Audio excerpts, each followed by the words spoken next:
ठीक है, अब आइए अगले अगले क्वेश्चन पे आते हैं। 50 एमसीक्यू आज हम लोग लेंगे, बहुत ही इंपॉर्टेंट एमसीक्यू है भैया। 50 एमसीक्यू बहुत ही इंपॉर्टेंट एमसीक्यू। आइए क्वेश्चन हम लोग पहुंच गए हैं 26 नंबर पे। किस पे? 26 नंबर पे। कहता है कि विच gland is called the master gland. वाह वाह क्या क्वेश्चन है। This is also called a lollipop question.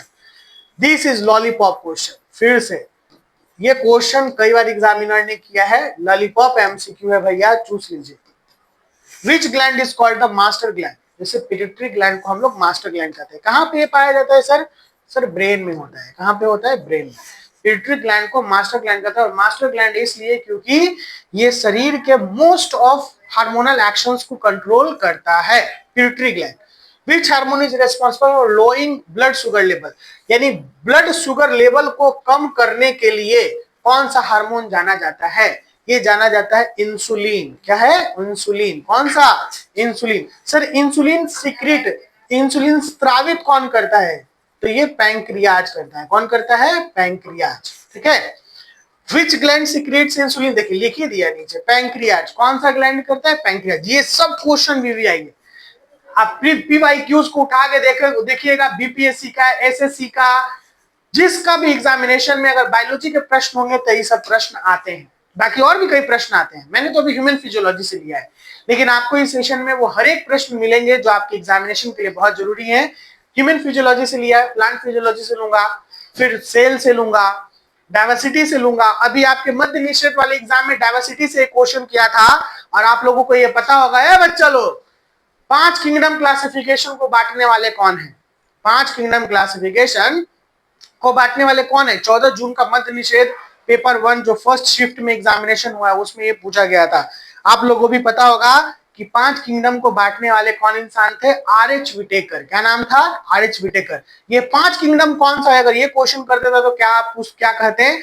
पहला है मोनेरा, दूसरा है प्रोटिस्टा, तीसरा है फंगी, चौथा है प्लांटी, पांचवा है एनिमेलिया। यही 5 किंगडम को बांटे थे आर.एच. विटेकर ने। किसने बांटे थे? आर.एच. विटेकर ने। ये diversity in the living world से लिया गया है। ये चैप्टर, ये जो यूनिट है diversity in the living world, और ये जो चैप्टर है बायोलॉजिकल क्लासिफिकेशन से लिया गया क्वेश्चन था। तो वो सब भी आएंगे। अभी मैंने ह्यूमन फिजियोलॉजी से ले लिया क्योंकि सबसे most demandable chapter human physiology है हर एक एग्जामिनेशन का। हाई वेटेज एग्जामिनेशन में हाई वेटेज क्वेश्चंस रखता है हर एक एग्जामिनेशन में। ये आगे आते हैं, which hormone increase blood sugar level. कौन सा हार्मोन ब्लड शुगर लेवल को बढ़ा देता है? ग्लूकागॉन। कौन hormone? Which hormone increase blood sugar level? Glucagon. कौन है? ग्लूकागॉन। ग्लू जब भी नाम आ जाएगा इसका याद रखिएगा, ग्लूकोज से रिलेटेड है। किससे रिलेटेड है? ग्लूकोज से। अब ब्लड शुगर, शुगर यानी ग्लूकोज लेवल के लिए लोअरिंग करने के लिए कौन सा? इंसुलिन। अगर ये इंसुलिन की मात्रा कम हो जाए शरीर में और ब्लड शुगर लेवल का मात्रा ज्यादा हो जाए तो वो पेशेंट क्या कहलाएगा? डायबिटिक पेशेंट कहलाएगा। कौन सा पेशेंट कहलाएगा? Diabetic patient. और वो डायबिटिक पेशेंट हो जाएगा तो डायबिटिक को एक नाम से जाना गया है, मधुमेह रोग। कौन सा रोग? मधुमेह रोग। तो आपका प्रश्न ये भी निकलता है कि मधुमेह रोग वाले व्यक्ति किस बीमारी से जूझते हैं?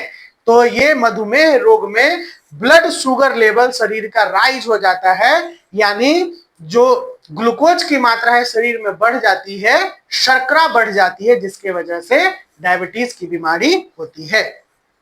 अगले प्रश्न पे आइए, which vitamin is produce in the skin exposure to sunlight. वाह क्या क्वेश्चन है। सनलाइट से क्वेश्चन करता है। Vitamin D. क्या है? Vitamin D. चुपचाप आंख मूंद के मार देना है। सनलाइट से हमें क्या मिलता है? विटामिन डी मिलता है। ए सर, भरल दोपहरिया में 12 बजे या 2 बजे के बीच में सन में बैठ जाएंगे तो विटामिन डी पूरा मिलेगा ना? सर करिया जाइएगा, झुलसा जाइएगा, नाइजीरिया के लोग लगने लगिएगा। उस समय में धूप का लाइट इतना तगड़ा होता है कि आपको सन बर्न कर देगा, आपको टैनिंग ला देगा। तो सर विटामिन डी कब लेना चाहिए हमको धूप से? जो अगर हम लोग कब बैठे? ये सर बैठने के लिए भी पूछना होगा। सुबह का धूप, morning light, morning sunlight is beneficial for our body. ठीक है, मॉर्निंग सनलाइट।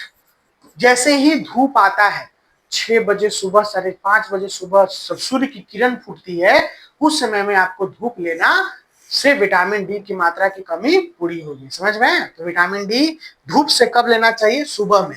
ए भैया, ए भैया, ए बाबू, दोपहर में बैठ जब तक जब झुलसा जब, करिया जब, बियाहो न हो तो अभी भरल जवानी में एग्जाम देते देते बुढ़ा जब, लंग।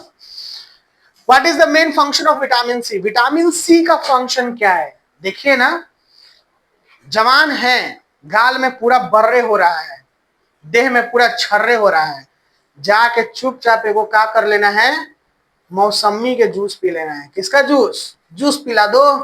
किसका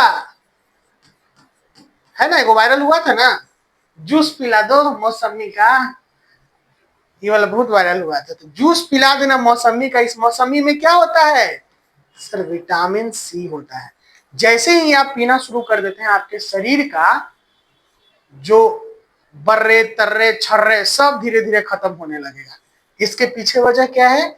इसके पीछे वजह कि विटामिन सी में हीलिंग बाउंड कंपाउंड्स पाए जाते हैं, यानी घाव को या जो भी अर्रे बर्रे छर्रे हैं उसको रोकने की क्षमता होती है। और ये केवल बोलने की बात नहीं है, आजमाने की बात है। आप आजमाइए तो सही, मैंने इसे आजमाया है really. When I am in the young age, the early young age, जो यंगहुड होता है लगभग 16-17 साल की उम्र में, अगर ऑयली स्किन है आपका, तो ऑयली स्किन के दौरान में आपको बहुत बर्रे बर्रे होता है ऑयली स्किन में, यानी इधर निकल जाएगा इधर निकल जाएगा, क्योंकि खान पान, अगर आप फास्ट फूड खाते हो, बाहरी चीज ज्यादा खाते हो, हालांकि ये सब चीजें तो उतनी नहीं थी, लेकिन यंग एज में बहुत सारे हार्मोनल चेंजमेंट्स आते हैं। वो हार्मोनल चेंजमेंट्स आपके बहुत सारे बदलाव को लाते हैं, जिसमें एक बदलाव ये भी है कि आपके शरीर में तेजी से अगर गर्मी बढ़ रहा है, चाहे बहुत चीजें बढ़ रही हैं, तो उसके वजह से अलग अलग पिंपल्स वगैरह ये सब निकलने लगते हैं। कई रीअब्जॉर्प्शन, कौन सा हार्मोन वाटर रीअब्जॉर्प्शन को रेगुलेट करता है? यह है किडनी में एडीएच, जिसको वैसोप्रेसिन कहते हैं। क्या कहते हैं? वैसोप्रेसिन। ये वाटर रीअब्जॉर्प्शन को रेगुलेट करने का काम करता है एडीएच, एंटी डायूरेटिक हार्मोन उसको हम लोग कहते हैं, जिसका नाम एक है वैसोप्रेसिन भी नाम है। क्या नाम है? Vasopressin. What is the main function of lungs? Lungs का मेन फंक्शन क्या है? Exchange of gases. लंग्स का मेन फंक्शन क्या है? एक्सचेंज ऑफ गैसेस, यानी O2 और CO2 को शरीर से हृदय के पास, हृदय से लंग्स के पास, फिर लंग्स से ऑक्सीजन हृदय के पास, और हृदय से पूरे शरीर के पास, यही O2 और CO2 का एक्सचेंजमेंट है। What is the process of breathing is called? Breathing का क्या होता है? इनहेलेशन। ठीक है ना, क्या होता है ब्रीदिंग प्रोसेस को? यानी जब हम लोग सांस अंदर लेते हैं उस प्रोसेस को हम लोग कहते हैं इनहेलेशन, और जब सांस हम लोग बाहर छोड़ते हैं तो इसको कहते हैं एक्सहेलेशन। क्या कहते हैं? एक्सहेलेशन। इन का मतलब अंदर और एक्स का मतलब एग्जिट से आया है वर्ड बाहर। Which gas is more abundant in inhale air? जब हम लोग सांस लेते हैं तो कौन सा गैस ज्यादा जाता है? ऑक्सीजन। और जब हम लोग सांस बाहर छोड़ते हैं तो कौन सा गैस ज्यादा जाता है? Carbon dioxide. What is the pulse rate after exercise? Exercise के बाद पल्स रेट क्या हो जाता है? इंक्रीज करेगा। मैंने भी जो समझा 72 बीट पर मिनट, 72 बीट पर मिनट है आपका, लेकिन ये बढ़ के क्या हो जाता है? 80 to 90 भी हो सकता है, या 70 to 80 भी हो सकता है, इस तरीके से बढ़ जाता है। Which muscles is called the cardiac muscle? Cardiac muscle को कौन सा मसल कहते हैं सर? इनवॉल्वेंट्री। ये हमारे ब्रेन के कंट्रोल में नहीं होता है, इसलिए इसे इनवॉल्वेंट्री मसल कहते हैं, कार्डियक मसल को इनवॉल्वेंट्री मसल। और which muscle is called the cardiac involuntary? What is the main function of skeletal muscle? Skeletal muscle, यानी स्केलेटल मसल हमारे हड्डियों का ढांचा होता है, इसका मेन काम क्या है? इसका मेन काम है मूवमेंट को परफॉर्म कराना। किसको परफॉर्म कराना? मूवमेंट को, movement of bones. And the finally ECG का फुल फॉर्म क्या है? इलेक्ट्रोकार्डियोग्राम। ईसीजी का फुल फॉर्म क्या है? इलेक्ट्रोकार्डियोग्राम। ईसीजी हमारे हार्ट के रिदम को बताता है कि किस तरीके से हमारा हार्ट अच्छा परफॉर्म कर रहा है या नहीं कर रहा है। तो चलिए स्टूडेंट, आज के सेशन में हमने 50 बेस्ट एमसीक्यूज को देखा है बायोलॉजी के। अगले सेशन में फिर से हम लोग आगे बात करेंगे न्यू क्वेश्चंस के साथ। Bye bye, take care, see you soon.